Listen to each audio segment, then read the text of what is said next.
Good evening, traders. I'm Devang Mehra from the Financial Analyst, and I welcome you to the Bold Project. So, we are in the support and resistance training series, and this is the part two. In the previous video, we talked about the basics of what is support and what is resistance.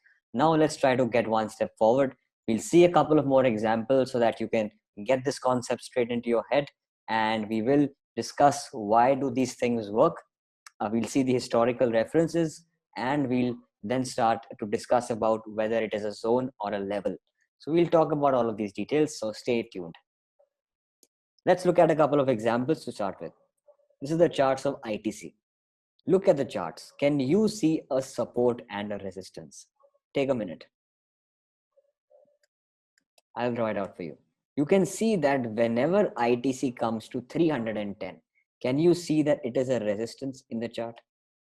So whenever ITC comes to this 310 level, prices of ITC always fall down. This means in the future, whenever you come to that 310 level, you have to try to book your profit in ITC. Let's look at the support. Can you see all these things and find a support? Because I can see something. This area right over here. Can you see that whenever prices are coming to this 273 level, they are always bouncing back from there? So what do I call that?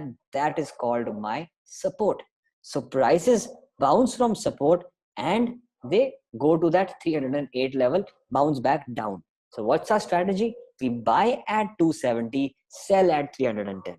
Buy 270, sell 310. If the markets are in the middle, ignore. We don't have to trade every stock every single day. There are 5,000 stocks.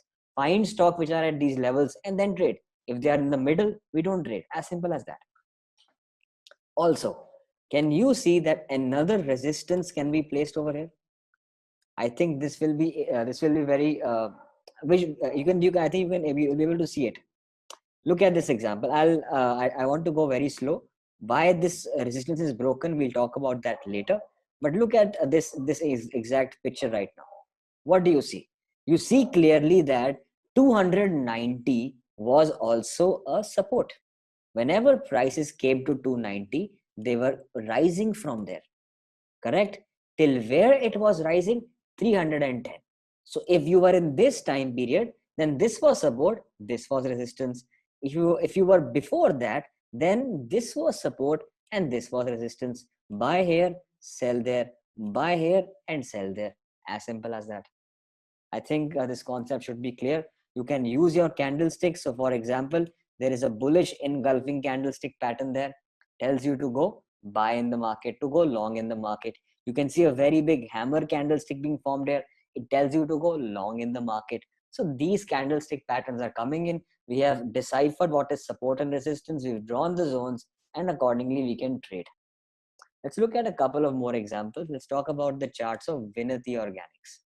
We'll see if there are good examples or we'll shift to different stocks. I want to start off things very slow with you. Okay, if you look in the chart, can you see one area on the chart that is your resistance? Look at the broader picture. I'll show you what I'm talking about. If you see this level of 1160, I'll draw my rectangle from there, start my rectangle here. This is the first time the market is touching this point. This is the second time the market is touching this point. So if 2 points are established, extend the line, that will become a resistance in the future. I hope you remember this. So if I knew these 2 points, extended it, I could know that even in the future, this level was not going to be broken. What is my support now? If that is my resistance, can I have a support? Yes. If you see this level, 950. Whenever price comes to that 950 level, ignore all of this part. That's fine. We can ignore it for now. That's in the next concept. But you can see generally, whenever price goes from 1160, it will bounce back because selling comes there. It will come to your 960 level. Below 960, it is not able to trade. When you can buy here, what is the target? 1160. Again, if it comes down, you buy there. What is the target? 1160. That happens and continues in the future. Let's look at a couple more examples. Siemens India. All right. Look at this example. Look at the chart. Can you see a support? I'm not asking about resistance. Can you see a support? Yes, have a look at the 1000 mark. This was a support for the stock of Siemens. Whenever Siemens came to this level, it was always bouncing back. It means if in the future, due to some reason, you come to 1000, you have to be a buyer at 1000. Let that price come and we'll start to buy at the level of 1000. I hope that concept is clear. Let's look at a couple of more famous stocks, Reliance, and let's try to see if things make more sense now. I hope the concept is getting clear to you. Right. We look at the charts of Reliance in 18th November 2019. Look at this data. This was one area where markets always, whenever Reliance came to this level, it started tumbling. Whenever Reliance came here tumbling. So what is this level? It's a resistance. Your job as an analyst is just to make these levels. That is all. You get your support, you get your resistance, plot them out on the chart, and if those levels are triggered, we trade. Otherwise, if we are in the middle of that, we don't trade. As simple as that. So now look in the chart. So 2 times you can see that level is tested. And in the future, bearish engulfing candlestick is formed, meaning market will fall from there. You can see over here a shooting star candlestick is formed, meaning we will go short over there. And again, you can see a shooting star over here, which means you will go short in the market over there.